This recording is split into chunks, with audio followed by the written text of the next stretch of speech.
Yeah, I believe we were looking back, I tried to figure out exactly, but I believe I'm 5th generation from my grandmother's side. What was it like growing up in kind of the farm culture? There was a lot of work. There was days being younger, you know, when other kids were playing and you wanted to go play, but you had to go to work, and it just is what it is, and it makes you who you are today, and it's very enjoyable.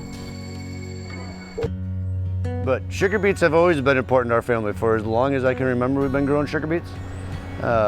They're still, I mean, not every year is great. Not every year is great as any crop that we grow, but sugar beet still is a very important crop to us that allows us to do some of the things that we do. If it wasn't for them, it would be different.